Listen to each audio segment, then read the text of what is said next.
plus haut des cieux. Gloire à Dieu, au plus haut des cieux.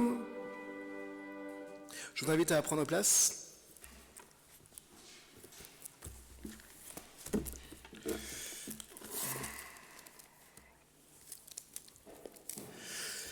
Alors, on a loué le Seigneur peut-être d'une façon un petit peu moins vive que le peuple à Jérusalem. Cependant, au fond de nous, même si nous sommes dans la joie, nous pouvons reconnaître que notre cœur, lui, n'est pas toujours dans la joie et dans la paix. Je vous invite à reconnaître ça humblement devant Dieu en priant. Oui, Seigneur, notre Dieu, nous reconnaissons que même si nous sommes dans une joie dite de façade, souvent nos cœurs ne sont pas assez disposés. Nous reconnaissons que nous faisons les choses rapidement et que même si des fois nous pouvons penser du bien de quelqu'un, de quelque chose, trop souvent en nous, ce qui est négatif revient. Nous reconnaissons que nos paroles, comme nos silences, ont parfois trahi l'amour que toi tu nous donnais et que nos cœurs se sont souvent fermés devant les besoins de notre prochain. Seigneur, en ce temps où nous entrons dans la semaine sainte, nous voulons revenir à toi. Accorde-nous ton pardon. Renouvelle notre cœur. Apprends-nous, à l'image de Jésus sur un âne, à marcher non pas dans la gloire, mais humblement devant toi. Apprends-nous à revenir à toi, à se rappeler tout ce qui a été vécu et à dire, comme a dit Jésus, « Oui Seigneur, entre tes mains, je remets mon esprit. » Nous remettons nos esprits entre tes mains, Seigneur, dans la confiance. Amen. Et je vous invite à on prendra les deux premiers couplets du chant « Ô prends mon âme », c'est le 44-14, on peut rester assis.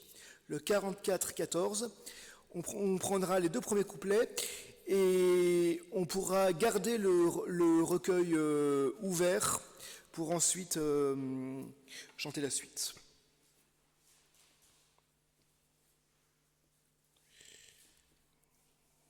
La musique va se mettre.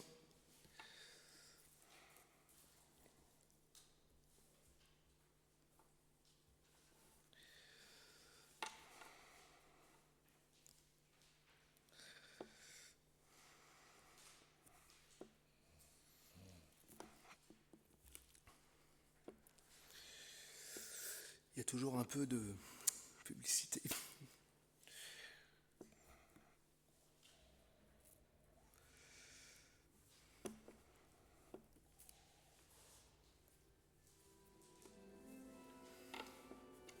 On chante les deux premières strophes.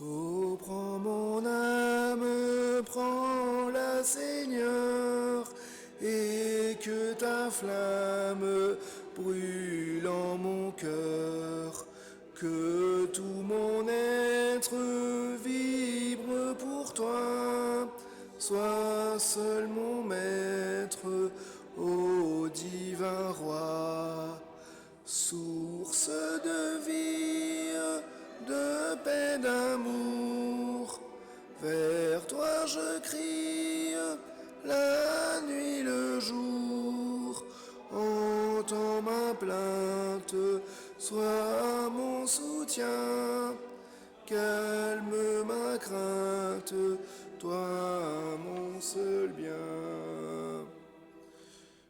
Du mal perfide, oh garde-moi, viens sois mon guide, chef de ma foi.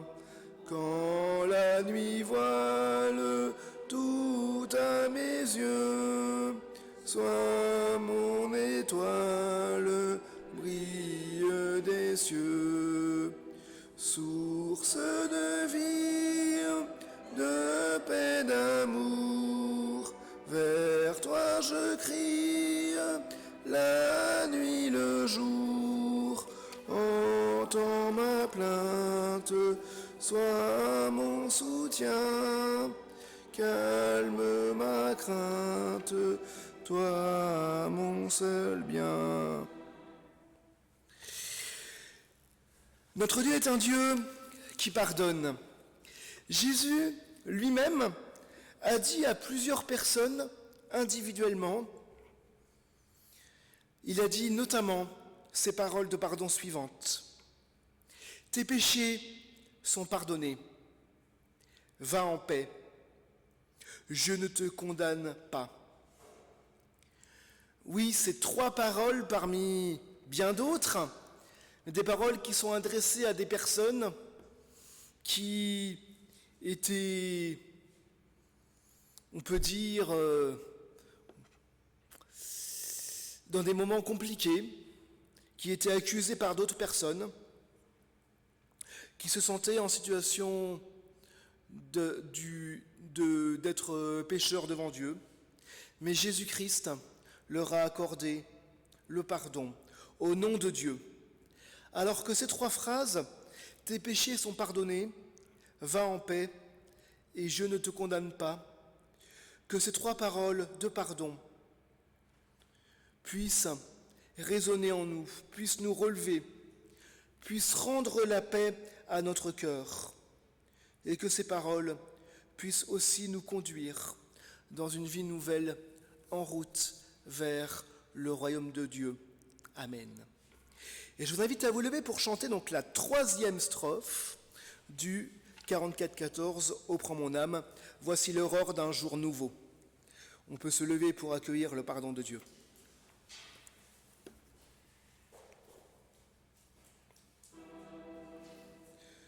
Voici l'aurore d'un jour nouveau, le ciel se dore de feu plus beau. Jésus s'apprête, pourquoi gémir? Levons nos têtes, il va venir. Source de vie, de paix, d'amour, vers toi je crie, la nuit, le jour. Entends ma plainte, sois mon soutien, calme ma crainte, toi mon seul bien. Je vous invite à prendre place. Nous allons écouter donc maintenant ce passage dit des rameaux dans l'évangile selon Matthieu. Ce sera au chapitre 21.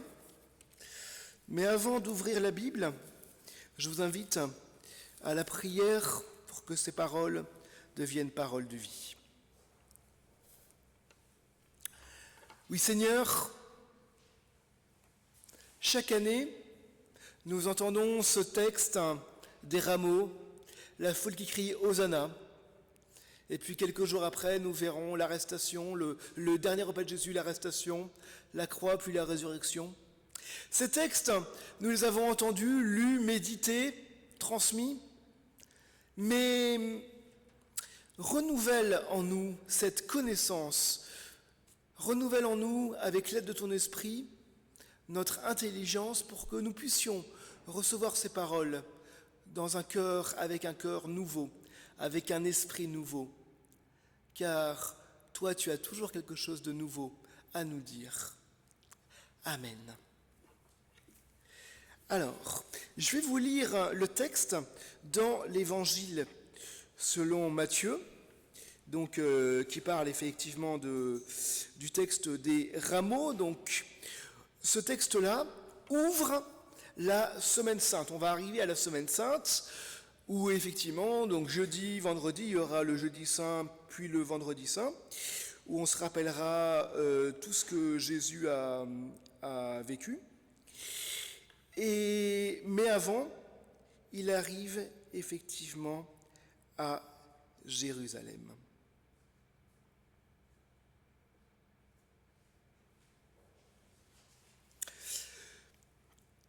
Quand ils s'approchèrent de Jérusalem, donc lui et Jésus et ses disciples, ils arrivèrent près de Béthphagée, vers le mont des Oliviers.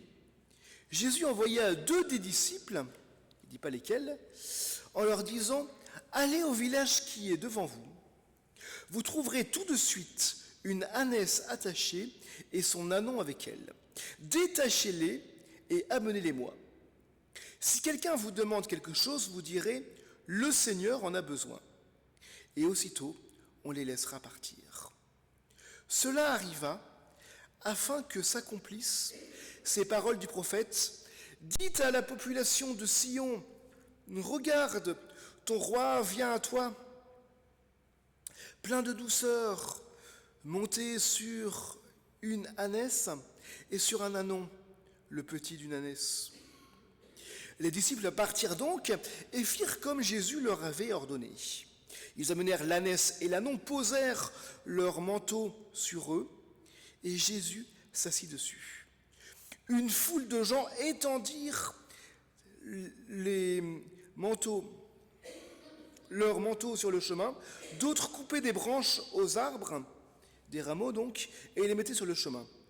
Ceux qui marchaient devant Jésus et ceux qui le suivaient criaient « Hosanna au fils de David, que Dieu bénisse celui qui vient au nom du Seigneur. Hosanna au plus haut des cieux. » Quand Jésus entra dans Jérusalem, toute la population fut agitée. « Qui est celui-ci » demandait-on. « C'est le prophète Jésus de Nazareth en Galilée » répondirent les gens. Ce passage des rameaux dans l'évangile de Matthieu, il est finalement assez court et il y a beaucoup d'enthousiasme. Mais il y a également, de la part de Jésus, une assurance assez forte avec des directives « allez au village, prenez un ânon, une ânesse ».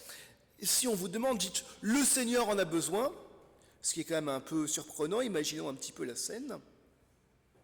Et on le verra, la foule acclame Jésus, des manteaux sont déposés sur le chemin, des branches, des rameaux sont agités, les cris montent « Hosanna au fils de David ».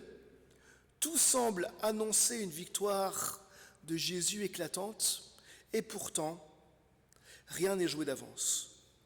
On l'a vu dans les élections municipales, moi à Bourg-les-Valences et à Valence, mais cependant, on sait que rien n'est joué d'avance. Mais l'évangile de Matthieu, je crois qu'il nous invite à regarder plus profondément, non pas cette scène de ferveur populaire, mais vraiment la nature du règne du Christ. Jésus, donc, dès le début, prend plusieurs initiatives. Il envoie ses disciples chercher un âne et son petit âne, sans improviser du tout.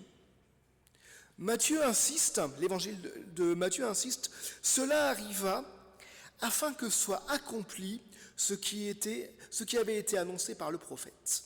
C'est un passage du livre de Zacharie, dans les 12 petits prophètes. C'est un passage qu'on connaît moins. On a moins l'habitude de lire le livre de Zacharie plutôt que le livre d'Exode ou les psaumes.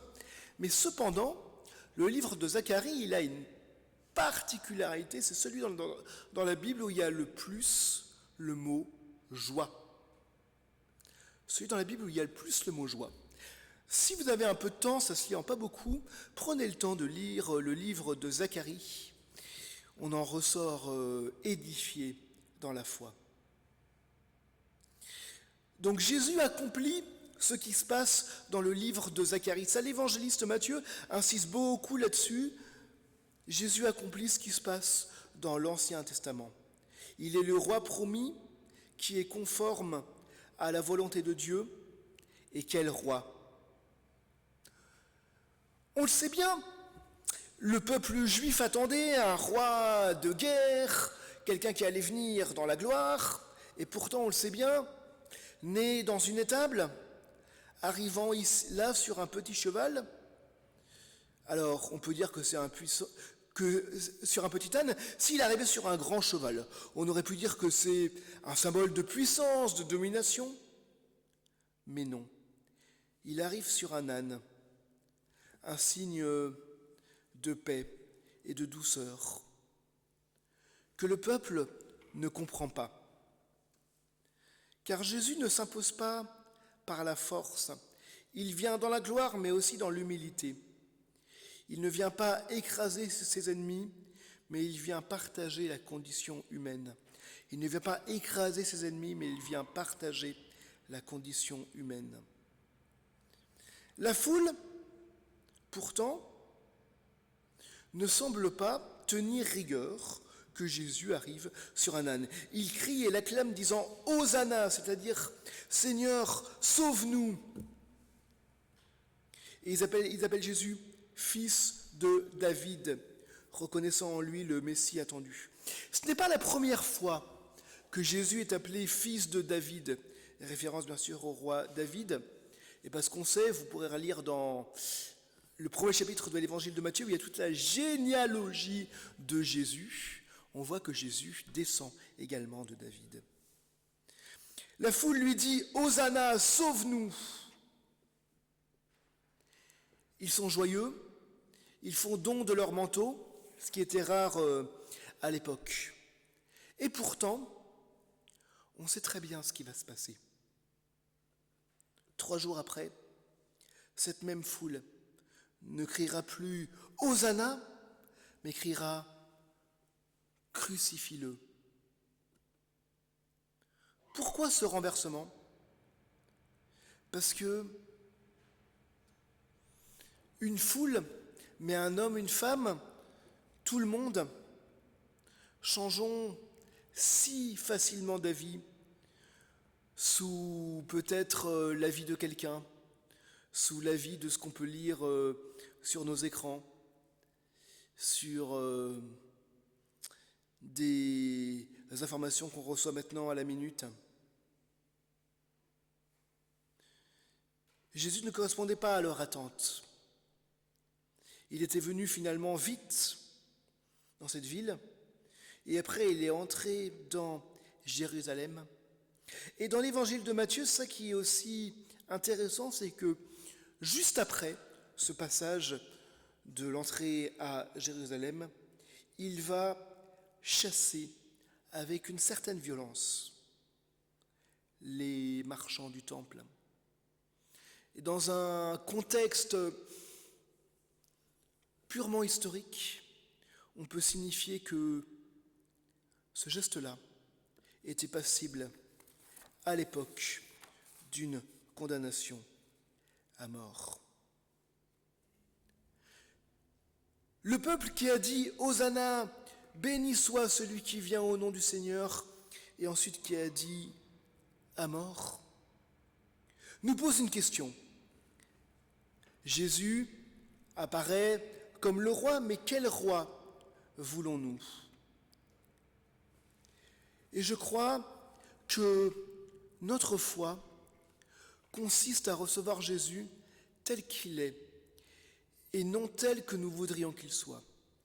Reconnaître Jésus tel qu'il est et non tel que nous voudrions qu'il soit. Jésus, on ne peut pas le changer sur des logiciels informatique ou grâce à une intelligence artificielle. Jésus, il est là, présent. Il y a plus de 2000 ans. Et on se demande effectivement encore beaucoup de choses. Certains disent, est-ce qu'il a vraiment existé? Et certains demandent finalement, mais qui c'est quand il rentre dans Jérusalem? Et la foule répond, c'est Jésus, le prophète de Nazareth en Galilée. le prophète de Nazareth en Galilée. Je pourrais faire une prédication rien que sur ces mots-là. Mais Jésus est plus qu'un prophète. Pour les chrétiens, nous le savons, nous le confessons, il est le Fils de Dieu, il est le Sauveur. Le danger aujourd'hui serait de réduire Jésus peut-être à une figure morale, à un modèle inspirant dans ses paroles, dans ses valeurs. On aime bien le mot valeur. Mais Jésus ne demande pas seulement notre admiration pour ses paroles, il appelle à notre foi. Quand il disait « Allez chercher les ânes, détachez-les, amenez-les-moi ». Si quelqu'un vous demande quelque chose, vous direz « Le Seigneur en a besoin ». Le Seigneur en a besoin, n'est-ce pas? Une magnifique confession de foi. Car confesser Jésus-Christ, ce n'est pas simplement dire « Jésus est important dans ma vie », ses paroles m'inspirent, c'est reconnaître qu'il est le Seigneur. Dans le baptême et la confirmation, on reconnaît Jésus-Christ comme notre Seigneur. Et ce règne concerne chaque moment de notre vie. Nous voulons insister sur cette vérité. Nous mettons dans notre foi la Bible au centre, Dieu au centre, mais mettons également Jésus au centre. En ce jour des rameaux, cette marche triomphante, cette marche conduit à la croix, où on verra, durant la semaine qui arrive, la souffrance, mais également l'humanité de Jésus. Ce roi humble qui devient celui qui ôte le péché du monde, comme disait son Jean-Baptiste. Un roi qu'on pensait sur un trône, qu'il sera sur une croix. Un roi qu'on pensait avec une couronne, qui sera couronné d'épines. Un roi qu'on pensait inatteignable, qui sera transpercé, qui dira « j'ai soif ». Mais c'est ici que s'accomplit le salut. Alors, en ce dimanche des rameaux, en cette semaine sainte qui ouvre, je voudrais qu'on puisse se préparer à Pâques. Et pas forcément, et pas uniquement en disant « oui, ce sera la fête, l'agneau pascal, les œufs en chocolat », les œufs en chocolat qui ont d'ailleurs une provenance chrétienne. Mais je crois que se préparer à Pâques, c'est se dire « la résurrection », ce n'est pas un événement comme un autre. Ce n'est pas dire on va voir Jésus avec la passion, puis la résurrection, puis l'ascension, puis la Pentecôte, et rebelote. Non, je crois que se préparer à Pâques, c'est reconnaître que notre besoin le plus profond ne doit pas être matériel, ne doit pas être un besoin pour soi, mais un besoin d'édification de la parole de Dieu, un besoin d'édification de la parole de Dieu.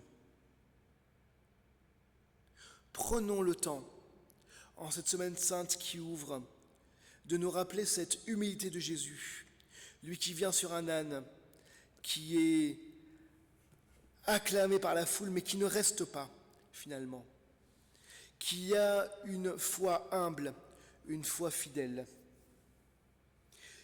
mais qui ne se laisse pas emporter par l'enthousiasme passager,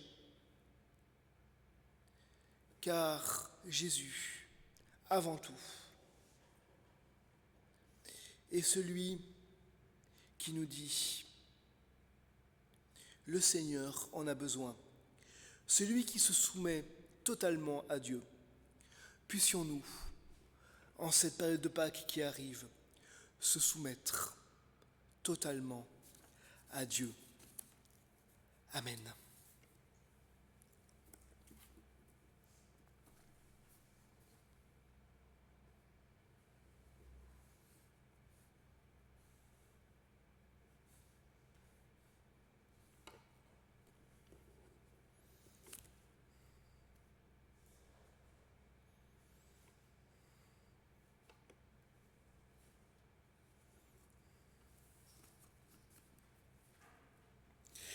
Je vais vous inviter à vous lever pour chanter le cantique « Jésus est au milieu de nous ».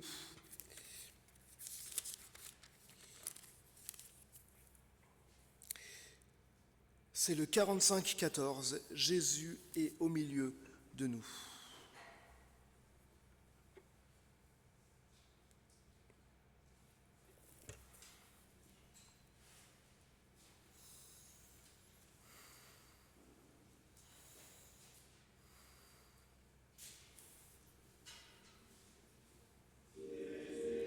Est au milieu de nous, son regard s'abaisse sur nous, sa douce voix l'entendez-vous, je veux vous bénir tous, je veux vous bénir tous, sa douce voix l'entendez-vous, je veux vous bénir tous.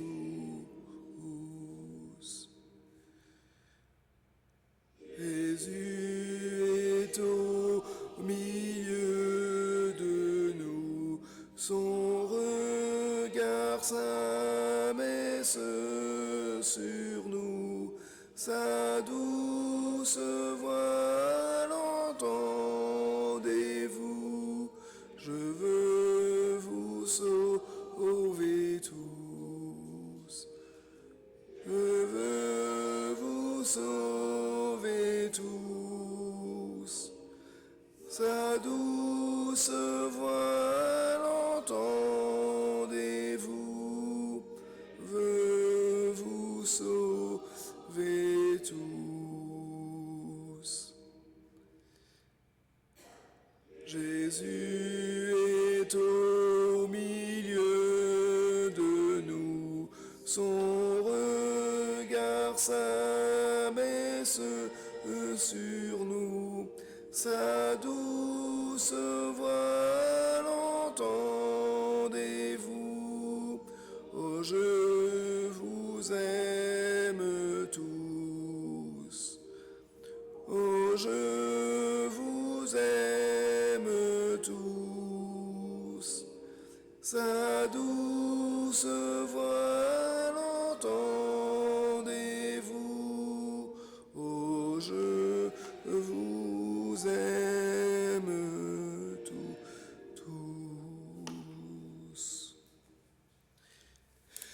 Nous restons debout pour confesser ensemble notre foi. Oui, nous croyons en Dieu, celui qui a créé le ciel et la terre, ainsi que toute vie. Nous croyons en Jésus-Christ, son Fils unique, notre Seigneur, qui est venu partager notre condition humaine, qui a connu la souffrance, la tristesse et la mort, mais Dieu l'a relevé d'entre les morts et l'a établi Seigneur de la vie. Nous croyons en Jésus-Christ, lui qui est la résurrection et la vie. Et nous croyons que si nous mettons notre confiance en lui, nous recevons la vie nouvelle. Nous croyons en l'Esprit Saint qui rassemble l'Église, qui renouvelle les cœurs, qui nous conduit dans l'espérance et la communion. Et c'est pourquoi, même au milieu de nos fragilités, nous avançons avec confiance vers la vie que Dieu promet. Amen. Je vous invite à chanter le 47-22, « J'ai tout remis entre tes mains ». On prendra les strophes 1 à 3.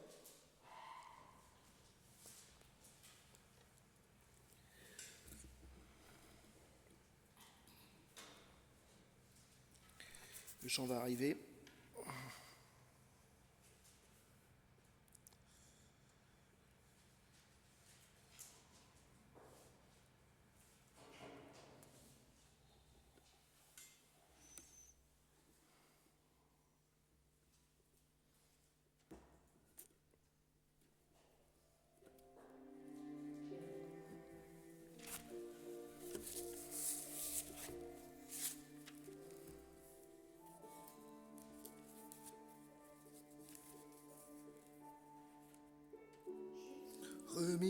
entre tes mains. Tous mes fardeaux, toutes mes peines, ce qui m'angoisse et qui m'enchaîne, le souci du lendemain. J'ai tout remis entre tes mains et tout remis entre tes mains.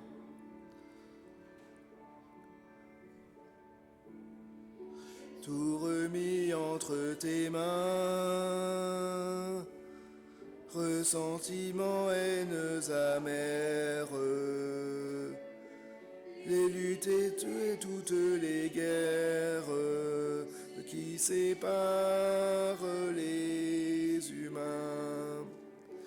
J'ai tout remis entre tes mains et tout remis entre tes mains. Tout remis entre tes mains, que ce soit la joie, la tristesse,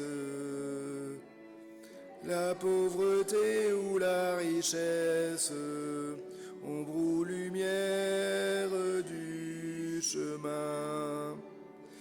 J'ai tout remis entre tes mains, j'ai tout remis entre tes mains.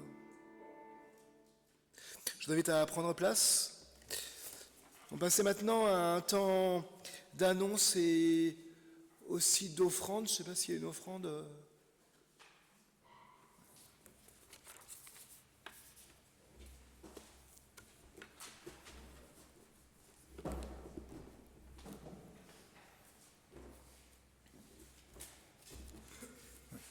Oui, bonjour à tous.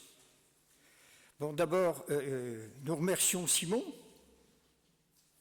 pour sa prédication et d'avoir présidé le culte. Hier, nous avons eu notre assemblée générale. Il y avait donc 45 présents et 39 pouvoirs, ce qui fait qu'il y avait 84 personnes représentées. Lundi 30 mars, donc demain, à 9h, il y a l'enterrement de Madame Ducet-Madeleine, qui était domiciliée à Bourg-les-Valences et qui est décédée le 24 mars. C'est le pasteur Roland Lepp qui assurera le service de consolation, ici au Temple. Mardi 31, à 19h, le groupe écuménique d'entraide, l'association Partageons, tiendra son assemblée générale à 19h à la salle des Vôtres de Bourg-les-Valences. Le mercredi 1er avril, à 18h, ici, salle Louis Blé, le groupe Environnement Église Verte de V2R tiendra une réunion. Le même jour, donc mercredi 1er avril, toujours, à 20h15, répétition de la chorale des Deux Rives, ici au Temple. Le jeudi 2 avril, donc jeudi saint, au Petit Charan, donc 30 rue Érévan à Valence, il y a un culte commun avec le pasteur Roland Lepp et notre pasteur Christophe Denis. Donc c'est le jeudi à 19h au Petit Charan. Le vendredi, donc le vendredi saint, 3 avril à 15h, au Temple de Charmes, le pasteur Christophe Denis assurera un service de consolation et d'espérance à la suite du décès de Paul Roulzen. Ce même jour, donc le vendredi saint, à 20h30, ici, au Temple, il y aura le culte du vendredi saint, avec Sainte Seine et avec le pasteur Lepp et le pasteur Christophe Denis. Dimanche prochain, 5 avril à 10h, ici, au Temple, il y aura un culte à 10h. Accompagnons nos prières toutes ces activités de nos églises, aussi celles de ceux qui sont touchés par la solitude et la maladie, le deuil. En particulier la famille de M. Patrice Maniero, 75 ans, né à Valence. Le service de consolation et d'espérance de celui-ci a été assuré par le pasteur Christophe Denis à l'église de Malissard, vendredi 27 mars, donc vendredi dernier, à 10h30. Que notre Seigneur les bénisse et les garde.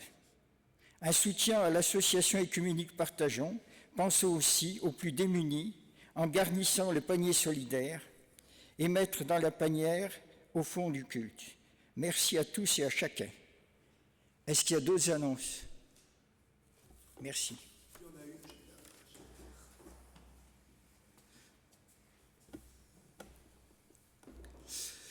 Donc merci Jean-Luc pour ces annonces et je me permets d'en rajouter une autre qui concerne le dimanche de Pâques. Donc dimanche 5 avril à 6h30 au temple du Petit Charent, il y aura ce qu'on appelle l'aube pascale, donc avec un feu allumé, avec la proclamation de la résurrection. Ça se fera de manière œcuménique. Il y aura les représentants de l'église, des églises du valentinois, catholiques, évangéliques, dont l'évêque qui vient à chaque fois. Voilà, 6h30 c'est un petit peu tôt, mais en même temps la résurrection, elle a eu lieu tôt, le matin de Pâques. Ça se termine par un petit déjeuner ensuite, offert, et c'est l'occasion après de pouvoir rejoindre les assemblées respectives. Donc c'est à 6h30 au Petit Charent, dimanche 5 avril, et je trouve que c'est un bon moyen de proclamer la résurrection avec les autres confessions chrétiennes. Parce qu'on se voit, mais souvent on fait les choses de notre côté, donc là on les fait ensemble. Voilà, je ne sais pas s'il y a un temps d'offrande.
Merci.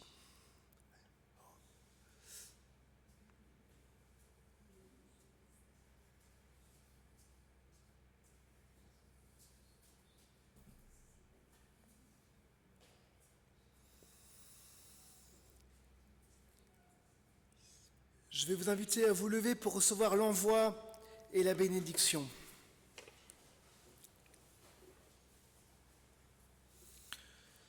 Nous avons entendu la parole de Dieu, Dieu qui est entré à Jérusalem, cette foule qui a crié « Hosanna ». En ce temps de préparation de Pâques, allons nous aussi dans le monde avec espérance, marchant à la suite du Christ sur le chemin qui conduit à la vie. Ne craignons pas l'obscurité, le doute, la nuit, car Dieu nous précède et sa parole est toujours présente dans nos cœurs. Nous recevons sa bénédiction. Dans le passage de l'Épître aux Romains, il est écrit « Que le Dieu de l'espérance nous remplisse de toute joie et de toute paix dans la foi, afin que nous abondions en espérance par la puissance du Saint-Esprit. Oui, le Seigneur nous bénit, il affermit notre foi, il soutient notre espérance et nous fait marcher dans son amour. Amen. Et je vous invite à prendre dans les recueils Alléluia le 62-19. Rendons gloire à Dieu notre Père, 62-19.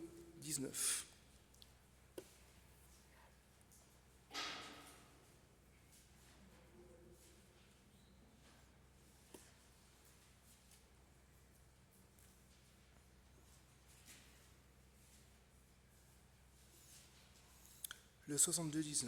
62-79. Pardon, 62-119. 62-79.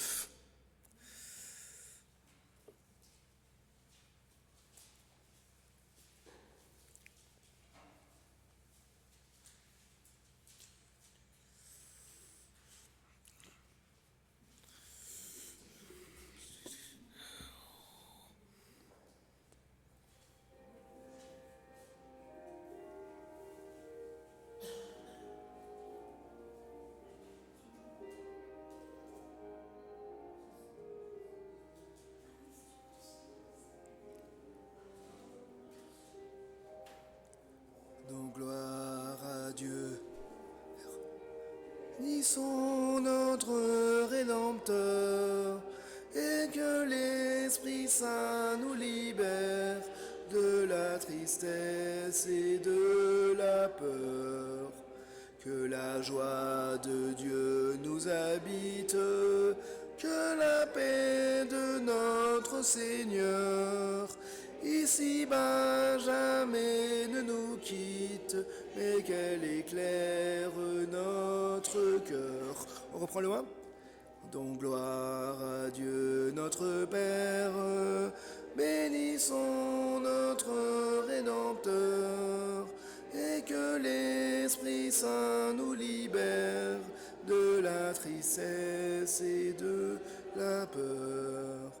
Que la joie de Dieu nous habite, que la paix de notre Seigneur ici-bas jamais ne nous quitte, mais qu'elle éclaire notre cœur.